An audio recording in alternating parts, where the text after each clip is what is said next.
வணக்கம். ஜெம் செய்திகளுக்காக நான் உங்கள் ஜெனிஷா அகஸ்டன். இந்திய நேரப்படி இரவு 8:30 மணி செய்திகள். முதலில் ஜெம் தலைப்பு செய்திகளை காணலாம். நீட் தேர்விலிருந்து தமிழ்நாட்டிற்கு விலக்கு அளிக்க வேண்டும். நிதி ஆயோக் கூட்டத்தில் பங்கேற்ற தமிழ்நாடு முதலமைச்சர் ஜோசப் விஜய் வலியுறுத்தல். இருளை நோக்கி நகரும் தமிழகம், வேடிக்கை பார்க்கும் தமிழக அரசு என அதிமுக பொதுச் செயலாளர் எடப்பாடி பழனிசாமி விமர்சனம். திமுக தனித்து விடப்பட்டாலும் கவலை இல்லை, தனித்து விடப்பட்டாலும் திமுகவிடம் தனி பலம் இருக்கிறது. திமுக அமைப்பு செயலாளர் RS பாரதி பேட்டி. ஆக்கிரமிப்பு காஷ்மீரில் பாகிஸ்தான் ராணுவம் மீண்டும் துப்பாக்கி சூடு நடத்தியதில் 16 பேர் உயிரிழப்பு. அகமதாபாத் விமான விபத்தின் ஓராண்டு நினைவு தினம் நாளை அனுசரிப்பு. ஏர் இண்டியா விமான ஊழியர்கள் மௌன அஞ்சலி செலுத்துகின்றனர். இனி விரிவான செய்திகளை காணலாம். நீட் தேர்விலிருந்து தமிழ்நாட்டிற்கு விலக்கு அளிக்க வேண்டும் என நிதி ஆயோக் கூட்டத்தில் பங்கேற்ற தமிழ்நாடு முதலமைச்சர் ஜோசப் விஜய் வலியுறுத்தியுள்ளார். தமிழக முதலமைச்சர் ஜோசப் விஜய் இன்று டெல்லியில் பிரதமர் நரேந்திர மோடி தலைமையில் நடைபெற்ற 11வது நிதி ஆயோக் கூட்டத்தில் பங்கேற்றார். இக்கூட்டத்தில் தமிழ்நாட்டிற்கு தேவையான திட்டங்கள் மற்றும் கோரிக்கைகளை நிறைவேற்றித் தர வேண்டும் என மத்திய அரசிடம் முதலமைச்சர் ஜோசப் விஜய் வலியுறுத்தினார். அதில் நீட் தேர்விலிருந்து தமிழ்நாட்டிற்கு விலக்கு அளிக்க வேண்டும், தமிழகத்தில் +2 மதிப்பெண் அடிப்படையில் மருத்துவ இடங்களை நிரப்புவதற்கு அனுமதி அளிக்க வேண்டும், திருக்குறளை தேசிய இலக்கியமாக அறிவிக்க வேண்டும், மத்திய அரசுடன் ஆக்கப்பூர்வமான ஒத்துழைப்புடன் செயல்படுவதற்கு தாவேக அரசு தொடர்ந்து உறுதி பூண்டுள்ளது. குலசேகரப்பட்டினம் விண்வெளி உற்பத்தி மையத்தை தேசிய விண்வெளி உற்பத்தி மையமாக அறிவிக்க வேண்டும், காலநிலை தாங்குதன்மை பெருந்திட்டத்தை தொடங்க வேண்டும், ஒகேனக்கல் 3ஆம் கட்ட கூட்டு குடிநீர் வழங்கல் திட்டத்திற்கு ரூபாய் 2283 கோடியே 40 லட்சம் நிதியை வழங்க வேண்டும், இலங்கை பாகிஸ்தானில் சிறைபிடிக்கப்பட்டுள்ள தமிழக மீனவர்களையும் அவர்களின் படகுகளை மீட்க நடவடிக்கை எடுக்க வேண்டும், மீனவர்களின் மீன்பிடி உரிமையை பாதுகாத்து பாதுகாப்பான சூழலை உறுதிப்படுத்த வேண்டும், தமிழ்நாட்டிற்கான 2வது எய்ம்ஸ் மருத்துவமனையை கோவையில் அமைக்க அனுமதிக்க வேண்டும், தமிழ்நாட்டிற்கு நிலுவையில் உள்ள ரூபாய் 3284 கோடி கல்வி நிதியை விடுவிக்க வேண்டும் என்பன உள்ளிட்ட பல்வேறு கோரிக்கைகளை முதலமைச்சர் ஜோசப் விஜய் வலியுறுத்தினார். இருளை நோக்கி நகரும் தமிழகம், வேடிக்கை பார்க்கும் அரசு என விமர்சித்துள்ள அதிமுக பொதுச் செயலாளர் எடப்பாடி பழனிசாமி தடையில்லா மின்சாரம் வழங்க வேண்டும் என தமிழக அரசை வலியுறுத்தினார். அதிமுக பொதுச் செயலாளர் எடப்பாடி பழனிசாமி அறிக்கை வெளியிட்டுள்ளார். அதில் தமிழ்நாட்டில் கோடை வெயிலுடன் அறிவிக்கப்படாத மின்தடையும் அதிகரித்துள்ள நிலையில் மின் தேவை வரலாற்று உச்சத்தை தொட்டுள்ளது. அறிவிக்கப்படாத மின்வெட்டால் வீடுகள், சிறு தொழில்கள், விவசாயம், மாணவர்களின் படிப்பு உள்ளிட்ட அனைத்து துறைகளும் பாதிக்கப்படுவதாக மக்கள் குற்றம் சாட்டுகின்றனர். எதிர்கால தேவைக்கேற்ப உற்பத்தி, கொள்முதல் மற்றும் உட்கட்டமைப்பு திட்டமிடல் போதுமானதாக இல்லை என்ற கேள்வி எழுந்துள்ளது.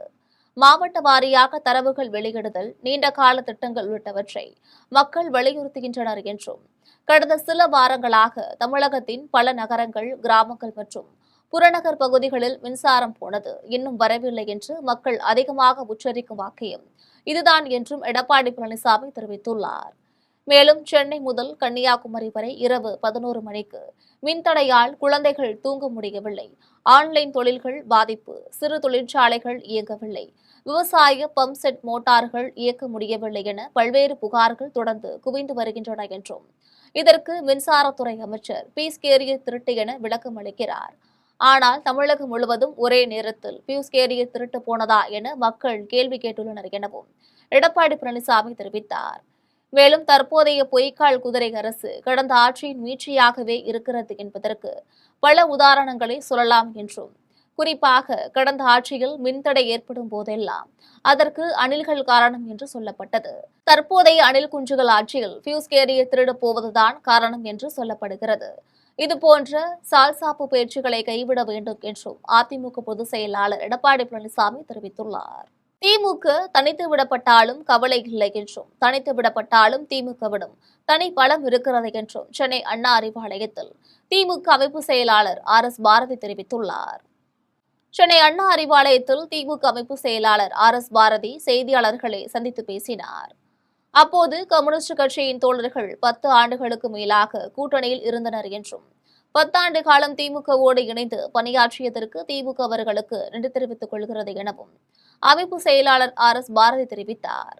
மேலும் திமுக தனித்து விடப்பட்டாலும் கவலை இல்லை எனவும், தனித்து விடப்பட்டாலும் திமுகவிடம் தனி பலம் இருக்கிறது என்றும், திமுக கூட்டணியில் போட்டியிட்டு 2 தொகுதிகளில் வெற்றி பெற்றிருக்கிறீர்கள். அதுவும் இல்லை என்றால் அந்த கேள்விக்கே இடமில்லை எனவும், ஸ்ரீவைகுண்டம் பெண்ணிற்கு ஏற்பட்ட பாதிப்பில் தாவேக்கு சட்டமன்ற உறுப்பினர் சரவணன் பெயரும் சொல்லப்படுகிறது என்றும், சட்டப்படி முறையான நடவடிக்கை எடுக்க வேண்டும் என்றும், அதற்கு உண்டான அனைத்து முயற்சிகளையும் எதிர்க்கட்சித் தலைவர் உதயநிதி எடுப்பார் என்றும் திமுக அமைப்பு செயலாளர் RS பாரதி தெரிவித்துள்ளார்.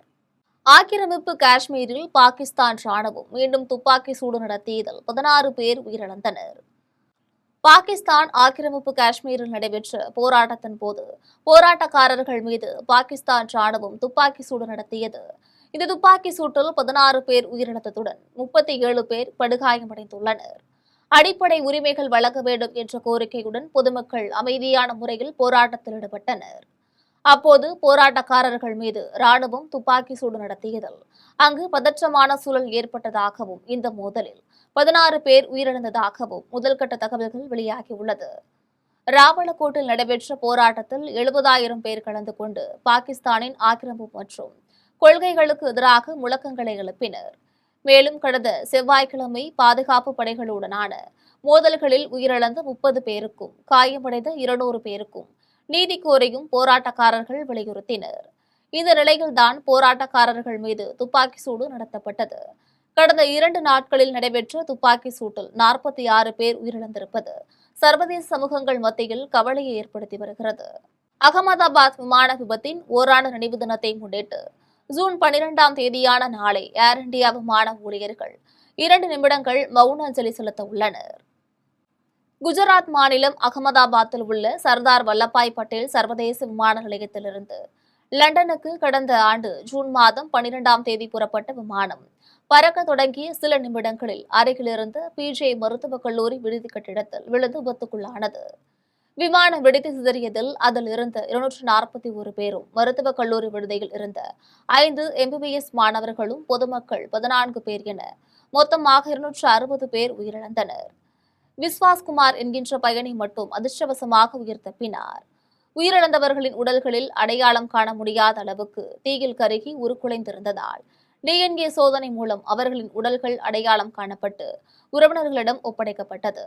விபத்தில் உயிரிழந்த இங்கிலாந்து, போர்ச்சுகல் மற்றும் கனடா நாட்டை சேர்ந்தவர்களின் உடல்கள் அவர்களுக்கு சொந்த நாடுகளுக்கு அனுப்பி வைக்கப்பட்டன.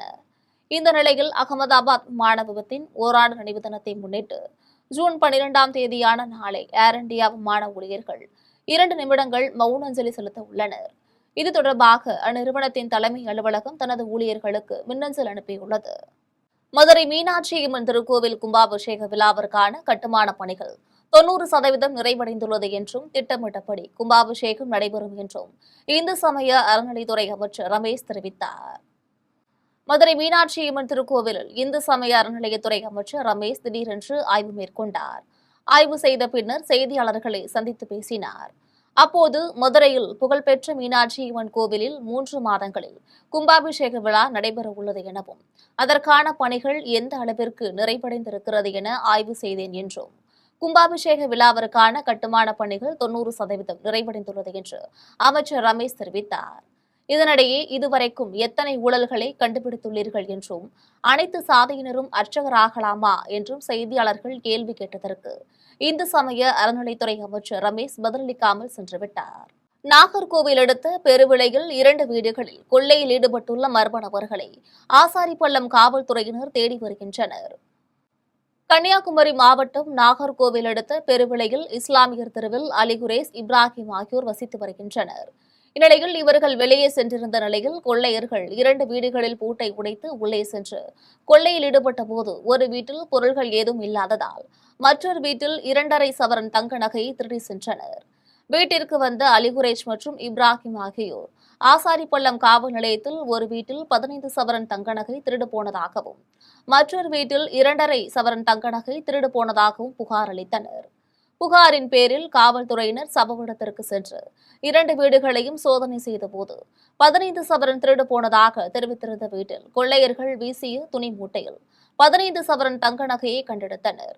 மற்றொரு வீட்டில் 2.5 சவரன் தங்க நகை திருடு போனது உறுதி செய்யப்பட்டு காவல்துறையினர் வழக்கு பதிவு செய்து கொள்ளையர்களை தேடி வருகின்றனர்.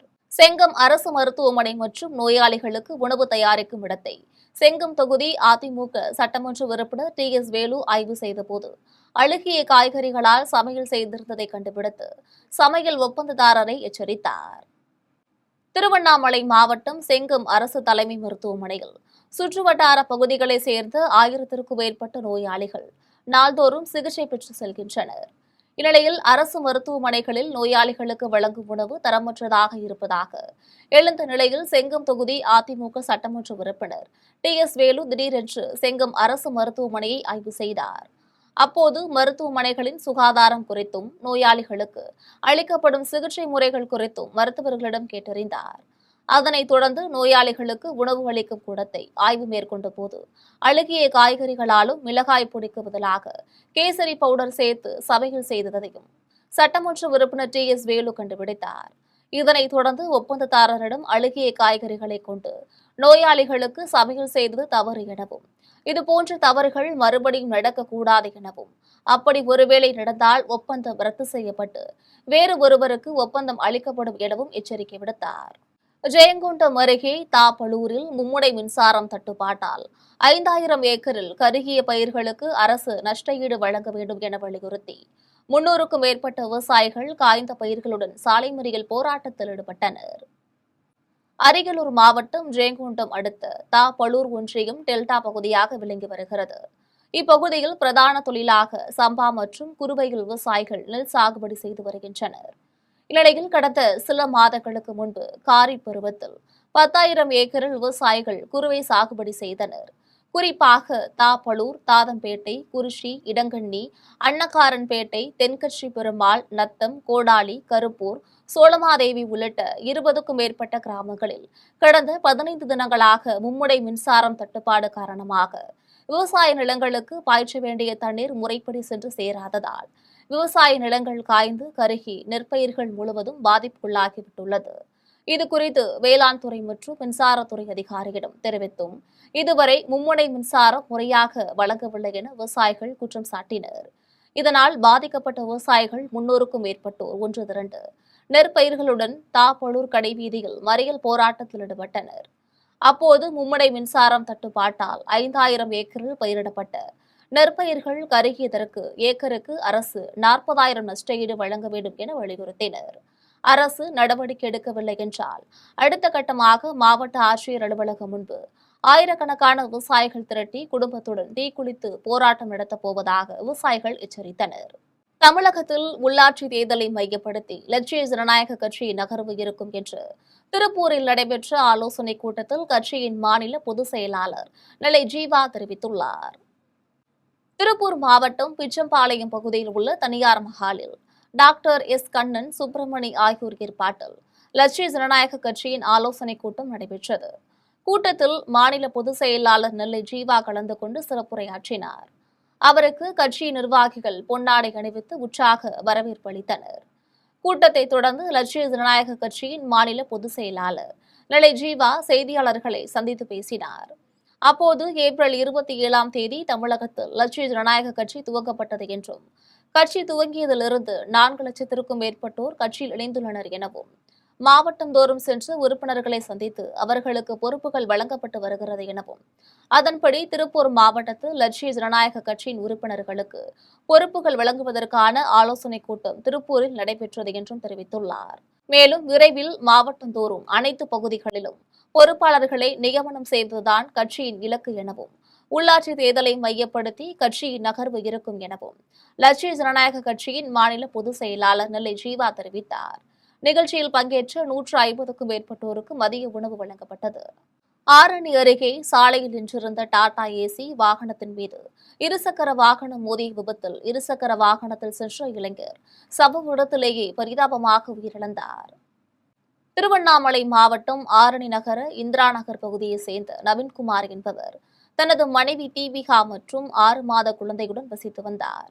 இவர் பறவைகள், விலை உயர்ந்த நாய்களை வளர்த்து விற்பதும் கார்களை வாங்கி விற்பனை செய்வதையும் தொழிலாக கொண்டு வந்தார்.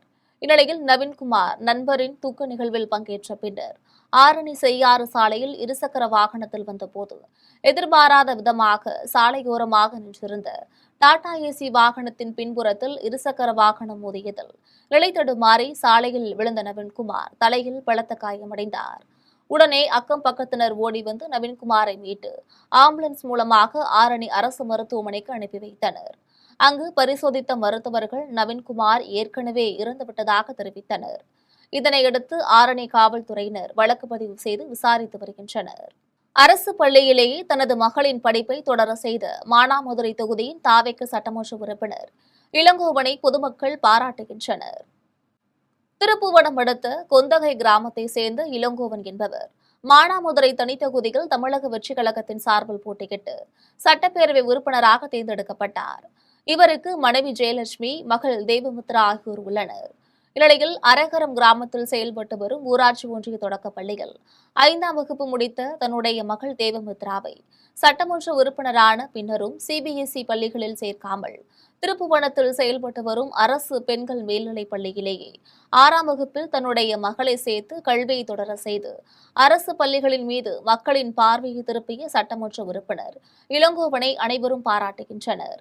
இதுகுறித்து அவரிடம் கேட்டபோது தான் அரசு பள்ளியில் பயின்று சட்டப்பேரவை உறுப்பினராகி உள்ளேன் எனவும் இதேபோன்று தனது மகளும் அரசு பள்ளியில் கல்வி பயிலட்டும் என்ற எண்ணத்தை சட்டமன்ற உறுப்பினர் இளங்கோவன் வெளிப்படுத்தினார். குடியாத்தம் அடுத்த ஏத்தாங்கல் கிராமத்தில் நடைபெற்ற நிகழ்ச்சியில் 10 மற்றும் 12ஆம் வகுப்பு பொதுத் தேர்வில் முதல் 3 இடங்களை பிடித்த மாணவ மாணவிகளுக்கு பேரணாம்பட்டு அரிமா சங்க தலைவர் பரிதா புருஷோத்தமன் ஊக்கத்தொகை வழங்கினார். வேலூர் மாவட்டம் குடியாத்தம் அடுத்த ஏத்தாங்கல் கிராமத்தில் அருண் அறக்கட்டளை சார்பில் கடந்த கல்வியாண்டில் அரசு பள்ளிகளில் பயின்று 10ஆம் வகுப்பு தேர்வு மற்றும் 12ஆம் வகுப்பு பொதுத் தேர்வுகளில் முதல் 3 இடங்களை பிடித்த 130 மாணவ மாணவிகளுக்கு ஊக்கத்தொகை வழங்கும் நிகழ்ச்சி நடைபெற்றது. நிகழ்ச்சிக்கு அருண் அறக்கட்டளையின் தலைவரும் ஒன்றிய குழு துணைத் தலைவருமான அருண் முரளி தலைமை தாங்கினார். பாஸ்கர், கோட்டி, சுதாகர், ரகு ஆகியோர் முன்னிலை வகித்தனர். நிகழ்ச்சியில் சிறப்பு அழைப்பாளராக பேரணாம்பட்டு அரிமா சங்க தலைவர் பரிதா புருஷோத்தமன் கலந்து கொண்டு சிறப்புரையாற்றினார். அதன் பின்னர் பள்ளி ஆசிரியர்களுக்கு சால்வை அணிவித்து பாராட்டுகளை தெரிவித்தார். அதனைத் தொடர்ந்து 10 மற்றும் 12ஆம் வகுப்பு பொதுத் தேர்வில் முதல் 3 இடங்களை பிடித்த மாணவ மாணவர்களுக்கு ஊக்கத்தொகையாக ரூபாய் 5 லட்சத்தை பகிர்ந்து வழங்கினார். இந்நிகழ்ச்சியில் பேரணாம்பட்டு நகரமன்ற முன்னாள் தலைவர் வாசுகி பாண்டியன், ஒன்றிய குழு உறுப்பினர் சரவணன், பள்ளி மாணவர்கள், பெற்றோர்கள், ஊர் பொதுமக்கள் என ஏராளமானோர் கலந்து கொண்டனர். உயிர் பலி வாங்க காத்திருக்கும் ஆக்கிரமிப்பை அகற்றாத கோவில்பட்டி நகராட்சி நிர்வாகத்தை கண்டித்து பாடை கட்டி கொல்லிக்கூடம் உடைத்து இறுதி சடங்கு நடத்தி இந்திய கம்யூனிஸ்ட் கட்சியினர் நூதன போராட்டத்தில் ஈடுபட்டனர்.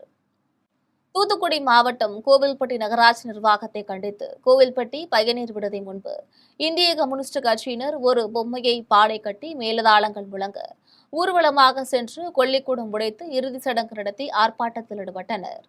அப்போது கோவில்பட்டி நகராட்சிக்கு உட்பட்ட 36 வார்டுகளில் பல ஆண்டுகளாக வீடு கட்டி குடியிருந்து வரும் ஏழை எளிய மக்களுக்கு புதியதாக வீட்டு தீர்வு வழங்கிட வேண்டும், குடும்பத் தலைவர் இறந்த பின்பு வீட்டு தீர்வையை வாரிசுதாரர்கள் பெயரில் மாற்றி வழங்கிட வேண்டும், தினசரி ஆயிரக்கணக்கான பொதுமக்கள் பயன்படுத்தி வரும் மந்தித்தோப்பு ரோட்டை விரிவுபடுத்திட வேண்டும், போக்குவரத்து நெரிசலால் உயிர்வழி வாங்க காத்திருக்கும் ஆக்கிரமிப்பை அகற்றிட வேண்டும் என்பன உள்ளிட்ட பல்வேறு கோரிக்கைகளை வலியுறுத்தி கண்டன கோஷங்களை எழுப்பினர். மயிலாடுதுறையில் உள்ள தருமபுரம் ஆதீனத்தில் தமிழக உணவுத்துறை அமைச்சர் வெங்கடரமணன் ஆதீன மடாதிபதியை நேரில் சந்தித்து ஆசி பெற்றார். மயிலாடுதுறை மாவட்டத்தில் தமிழக உணவுத்துறை அமைச்சரும் மயிலாடுதுறை மாவட்டம் பொறுப்பு அமைச்சருமான வெங்கடரமணன் 2வது நாளாக மாவட்டத்தின் பல்வேறு பகுதிகளில் ஆய்வுப் பணிகளை மேற்கொண்டார். இதனிடையே மயிலாடுதுறை அருகே புகழ்பெற்ற தருமபுரம் ஆதீன மடத்திற்கு அமைச்சர் வெங்கடரமணன் சென்று ஆதீன மடாதிபதி 27வது குருமகா சன்னிதானம் ஸ்ரீலஸ்ரீ மாசிலாமணி தேசிக ஞானசம்பந்த பரமாச்சாரியார் சுவாமிகளை நேரில் சந்தித்து ஆசி பெற்றார். அப்போது அமைச்சருக்கு ஆதீனம் சார்பில் வைத்தீஸ்வரன் கோவில் பிரசாதம் மற்றும் நினைவு பரிசுகளை மடாதிபதி வழங்கி அருளாசி வழங்கினார். அப்போது தருமபுரம் ஆதீன கலைக்கல்லூரியில் நடைபெறவுள்ள பட்டமளிப்பு விழாவில் பங்கேற்க வேண்டும் என அமைச்சரிடம் ஆதீன மடாதிபதி வேண்டுகோள் விடுத்தார். அதனைத் தொடர்ந்து மடாதிபதியிடம் உணவுத்துறை அமைச்சர் வெங்கடரமணன் பேசினார். அப்போது மயிலாடுதுறை மாவட்டத்தில் நெல் கொள்முதல் நிலையங்களில் கொள்முதல் செய்யப்படும் நெல்மணிகள் மழையில் நனைந்து வீணாவதை தடுப்பதற்காக மாவட்டத்தில் 4 இடங்களில் சேமிப்பு கிடங்கு அமைப்பதற்கு தகுந்த இடம் தேவைப்படுவதாகவும் அதனை ஆதீனம் சார்பில் வழங்க வேண்டும் என அமைச்சர் கோரிக்கை விடுத்தார். இதனை ஏற்றுக்கொண்ட ஆதீன மடாதிபதி வைத்தீஸ்வரன் கோவில், ஆலவெளி, குளிச்சார் உள்ளிட்ட 4 இடங்களில் தருமபுரம் ஆதீனத்திற்கு சொந்தமான இடத்தை நுகர்பொருள் வாணிப கழகத்திற்கு வழங்க ஆதீன மடாதிபதி அனுமதி அளித்தார். தொடர்ந்து ஆதனத்திற்கு சொந்தமான ஆயுர்வேத மருத்துவமனை மற்றும் டயாலிசிஸ் சென்டர் ஆகியவற்றை உணவுத்துறை அமைச்சர் வெங்கடரமணன் பார்வையிட்டார். ராணிப்பேட்டை மாவட்டம் வாலஜாபேட்டை பேருந்து நிலையத்தில் அண்ணாமலை தலைமையில் துவங்கவுள்ள புதிய அமைப்பிற்கான உறுப்பினர்கள் சேர்க்கை முகாம் பாஜக நகர்மன்ற உறுப்பினர் சீனிவாசன் தலைமையில் நடைபெற்றது. தமிழகத்தில் முன்னாள் பாஜக மாநில தலைவர் அண்ணாமலை பாஜகவிலிருந்து விலகியுள்ள நிலையில் அவரது தலைமையில் புதிய அரசியல் கட்சி தொடங்கப்பட உள்ளதாக அரசியல் வட்டாரங்களில் பல்வேறு தகவல்கள் வெளியாகி வருகின்றன. இந்த சூழலில் மாறுவோம் மாற்றுவோம் என்ற தலைப்பில் புதிய அரசியல் இயக்கத்திற்கான நிர்வாகிகள் மற்றும் உறுப்பினர்கள் சேர்க்கை முகாம் ராணிப்பேட்டை மாவட்டம் வாலஜாபேட்டை பேருந்து நிலையத்தில் பாஜக நகர்மன்ற உறுப்பினர் சீனிவாசன் தலைமையில் நடைபெற்றது. முகாமில் இளைஞர்கள், பெண்கள், தொழிலாளர்கள் மற்றும் பல்வேறு சமூக அமைப்புகளை சேர்ந்தவர்கள் ஆர்வமுடன் பங்கேற்று வருகின்றனர். புதிய அரசியல் மாற்றத்தை உருவாக்கும் நோக்கத்தில் இந்த இயக்கம் செயல்பட்டு வருவதாக முகாம் ஒருங்கிணைப்பாளர்கள் தெரிவித்துள்ளனர். மேலும் ராணிப்பேட்டை மாவட்டத்தில் ஆற்காடு, களவை, அரக்கோணம், ராணிப்பேட்டை, நெமிலி மற்றும் சோளிங்கர் ஆகிய 6 வட்டங்களிலும் நிர்வாகிகள் மற்றும் உறுப்பினர்கள் சேர்க்கை முகாம்கள் நடைபெற்று வருகிறது.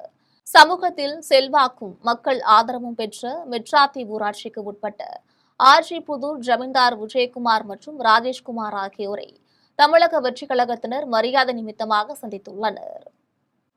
திருப்பூர் மாவட்டம் மடத்துக்குளம் வட்டம் மெட்ராத்தி ஊராட்சிக்கு உட்பட்ட ஆர்ஜி புதூர் ஜமீன்தார் விஜயகுமார் மற்றும் ராஜேஷ்குமார் ஆகியோரை தமிழக வெற்றிக் கழகத்தின் மாவட்ட, ஒன்றிய கழக நிர்வாகிகள் மற்றும் வழக்கறிஞர் அணி நிர்வாகிகள் மரியாதை நிமித்தமாக நேரில் சந்தித்து சால்வை அணிவித்து மரியாதை செய்தனர்.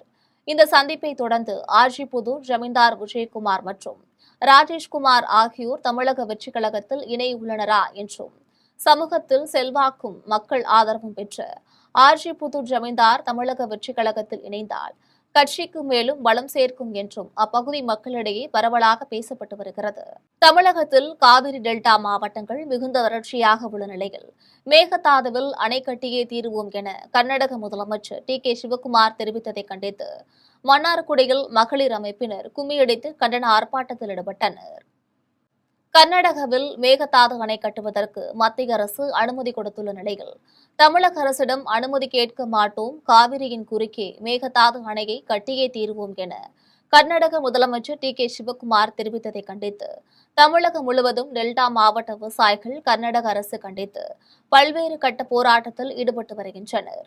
அதன் ஒரு பகுதியாக திருவாரூர் மாவட்டம் மன்னார்குடியில் மேகதாதுவில் அணை கட்டுவோம் என சண்டித்தனமாக சவால் விடும் கர்நாடக முதலமைச்சர் டி.கே. சிவக்குமாரை கண்டித்து தமிழ்நாடு விவசாயிகள் நல உரிமை சங்கத்தின் சார்பில் மகளிரணி மாவட்ட உயர்நிலைக் குழுவின் உமா தலைமையில் திருவாரூர் மாவட்ட மகளிர் அமைப்பினர் கண்டன ஆர்ப்பாட்டத்தில் ஈடுபட்டனர். அப்போது 250க்கும் மேற்பட்ட பெண்கள் கும்மியடித்து கர்நாடக அரசிற்கு எதிரான கண்டன கோஷங்களை எழுப்பினர். கன்னிவாடியிலிருந்து ஒட்டன்சத்திரம் செல்வதற்கு தனியார் பேருந்தில் கூடுதல் கட்டணம் வசூலிப்பதாக கூறி பொதுமக்கள் பேருந்து நிறுத்தி வாக்குவாதத்தில் ஈடுபட்டதால் பரபரப்பு ஏற்பட்டது. மதுரையிலிருந்து பழனிக்கு செல்லும் தனியார் பேருந்து ஒன்றில் திண்டுக்கல் மாவட்டம் கன்னிவாடி மற்றும் அதனை சுற்றியுள்ள பயணிகள் பயணித்து வருகின்றனர்.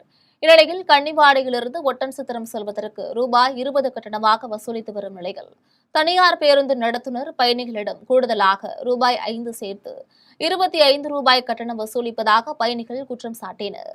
இதனை கண்டிக்கும் வகையில் கம்யூனிஸ்ட் கட்சியின் ஒன்றிய செயலாளர் சக்திவேல் தலைமையில் கன்னிவாடி ஊர் பொதுமக்கள் அனைவரும் ஒன்று திரண்டு தனியார் பேருந்தை நிறுத்தி ஏழை மக்களிடம் கூடுதலாக ஏன் கட்டணம் வசூலிக்கிறாய் என பேருந்து நடத்துனரிடம் வாக்குவாதத்தில் ஈடுபட்டனர். இதனால் போக்குவரத்து பாதிக்கப்பட்டது. இதுகுறித்து தகவல் அறிந்து சம்பவ இடத்திற்கு வந்த கன்னிவாடி காவல்துறையினர் கம்யூனிஸ்ட் கட்சியின் ஒன்றிய செயலாளர் சக்திவேல் மற்றும் பொதுமக்களிடம் பேச்சுவார்த்தை நடத்தி சமரசம் செய்து அனைவரையும் கலைந்து செல்ல செய்தனர். அப்போது இதையும் மீறி பயணிகளிடம் அதிக கட்டணம் வசூலித்தால் கன்னிவாடி ஒட்டன்சத்திரம் வழியில் தனியார் பேருந்தை அனுமதிக்க மாட்டோம் என பொதுமக்கள், நடத்துனர் மற்றும் ஓட்டுநருக்கு எச்சரிக்கை விடுத்தனர். திருவொற்றியூர் கிழக்கு பகுதி 13வது வட்ட திமுக சார்பில் கலைஞர் கருணாநிதியின் பிறந்த நாளினையொட்டி நலத்திட்ட உதவிகள் மற்றும் நீர்மோர் பந்தல் திறந்து வைக்கும் நிகழ்ச்சி நடைபெற்றது. சென்னை வடகிழக்கு மாவட்டம் திருவொற்றியூர் கிழக்கு பகுதியில் 13வது வட்ட திமுக சார்பில் முன்னாள் முதலமைச்சர் கலைஞர் கருணாநிதியின் 103வது பிறந்த நாளையொட்டி பொதுமக்கள் மற்றும் தூய்மை பணியாளர்களுக்கு நலத்திட்ட உதவிகள் வழங்குதல் மற்றும் நீர்மோர் பந்தல் திறந்து வைக்கும் நிகழ்ச்சி நடைபெற்றது. நிகழ்ச்சிக்கான ஏற்பாடுகளை வட்ட செயலாளர் கேபிள் டிவி ராஜா, மாமன்ற உறுப்பினர் சுசீலா ராஜன் ஆகியோர் செய்திருந்தனர். இதில் சிறப்பு அழைப்பாளராக திருவொற்றியூர் மண்டல குழு தலைவர் திமு தனியரசு கலந்து கொண்டு நீர்போர் பந்தலை திறந்து வைத்தார். அதன் பின்னர் பொதுமக்களுக்கும் தூய்மை பணியாளர்களுக்கும் இளநீர், தர்பூசணி, குளிர்பானங்கள் மற்றும் நலத்திட்ட உதவிகள் வழங்கினார். இதில் சைலேஷ்குமார் உட்பட திமுக நிர்வாகிகள் பலர் கலந்து கொண்டனர். பெரியபாளையம் அருகே ராளப்பாடி கிராமத்தில் அமைந்துள்ள ஸ்ரீ சீரடி சாய்பாபா திருக்கோவிலின் 8 ஆண்டு வருடாபிஷேக விழாவினை முன்னிட்டு 108 பெண்கள் பால்குட ஊர்வலம் சிறப்பாக நடைபெற்றது. திருவள்ளூர் மாவட்டம் பெரியபாளையம் அடுத்த ராளப்பாடி கிராமத்தில் அமைந்துள்ள ஸ்ரீ சீரடி சாய்பாபா திருக்கோவிலில் 8ஆம் ஆண்டு வருடாபிஷேக விழா நடைபெற்றது. விழாவை முன்னிட்டு காலை 6 மணியளவில் மங்கள வாத்தியங்கள் முழங்க காகட ஆரத்தி நடைபெற்றது. அதனைத் தொடர்ந்து பெரியபாளையம் பஜார் வீதியில் உள்ள ஸ்ரீ அன்னபூர்ணம்மா சமேத ஸ்ரீ ஐ முத்தீஸ்வரர் ஆலயத்திலிருந்து மேலதாள வாத்தியங்கள் முழங்க 108 பெண்கள் பால்குடம் சுமந்து ஊர்வலமாக சென்று ராளப்பாடி சாய்பாபா கோவிலை வந்தடைந்தனர். அதன் பின்னர் மூலவர் சாய்பாபாவிற்கு பக்தர்கள் கொண்டு வந்த பாலால் அபிஷேகம் நடைபெற்றது. அதனைத் தொடர்ந்து ஆலய வளாகத்தில் ஹோம குண்டம் அமைத்து கணபதி ஹோமம், தன்வந்திரி, சுதர்சன ஹோமம், 108 தாமரை மலர்களுடன் குபேர மகாலட்சுமி ஹோமம், தீர்க்க ஆயுள் வேண்டி ஆயுஷ் ஹோமம், ஜக்மாத்திய ஹோமம் மற்றும் குடும்ப உறவுகள் மேம்படவும் சாய்பாபா திருவருள் வேண்டியும் மூலமந்திர ஹோமம், நவக்கிரக சாந்தி பரிகார ஹோமம் நடைபெற்றது. இதனையடுத்து மதியம் 12 மணியளவில் பல்வேறு வாசனை திரவியங்கள் மூலம் சாய்பாபாவிற்கு சிறப்பு அபிஷேகம் செய்யப்பட்டு வண்ண மலர்களால் அலங்காரம் செய்து பாபாவின் பஜனை பாடல்களை பாடியபடி மகா தீபாராதனை காண்பிக்கப்பட்டது. விழாவில் பெரியபாளையம், ஆரணி, வடமதுரை, கன்னிகைப்பேர் உள்ளிட்ட சுற்றுவட்டார பகுதிகளைச் சேர்ந்த 1000க்கும் மேற்பட்ட பக்தர்கள் கலந்து கொண்டு சாமி தரிசனம் செய்தனர். அதன் பின்னர் பக்தர்களுக்கு ஆலயத்தின் சார்பில் அன்னதான பிரசாதங்கள் வழங்கப்பட்டது. விழாவிற்கான ஏற்பாடுகளை ஸ்ரீ சிவ சாய் சேவா அறக்கட்டளையினர் மற்றும் கர்நாடக மாநிலம் பெங்களூரை சேர்ந்த பானு, உதயரெட்டி, காவியா ஸ்ரீ குடும்பத்தினர் மிக சிறப்பாக செய்திருந்தனர். மீண்டும் ஜெம் தலைப்பு செய்திகள். நீட் தேர்விலிருந்து தமிழ்நாட்டிற்கு விலக்கு அளிக்க வேண்டும். நிதி ஆயோக் கூட்டத்தில் பங்கேற்ற தமிழ்நாடு முதலமைச்சர் ஜோசப் விஜய் வலியுறுத்தல். இருளை நோக்கி நகரும் தமிழகம், வேடிக்கை பார்க்கும் தமிழக அரசு என அதிமுக பொதுச் செயலாளர் எடப்பாடி பழனிசாமி விமர்சனம். திமுக தனித்து விடப்பட்டாலும் கவலை இல்லை, தனித்து விடப்பட்டாலும் திமுகவிடம் தனி பலம் இருக்கிறது. திமுக அமைப்பு செயலாளர் RS பாரதி பேட்டி. ஆக்கிரமிப்பு காஷ்மீரில் பாகிஸ்தான் ராணுவம் மீண்டும் துப்பாக்கி சூடு நடத்தியதில் 16 பேர் உயிரிழப்பு. அகமதாபாத் விமான விபத்தின் ஓராண்டு நினைவு தினம் நாளை அனுசரிப்பு. ஏர் இண்டியா விமான ஊழியர்கள் மௌன அஞ்சலி செலுத்துகின்றனர். இத்துடன் ஜெம் செய்திகள் நிறைவடைகின்றன. மீண்டும் ஜெம் செய்திகள் இரவு 12 மணிக்கு. உடனுக்குடன் செய்திகளை காண ஜெம் லைவ்.tv என்ற இணையதளத்தில் இணைந்திருங்கள். நன்றி, வணக்கம்.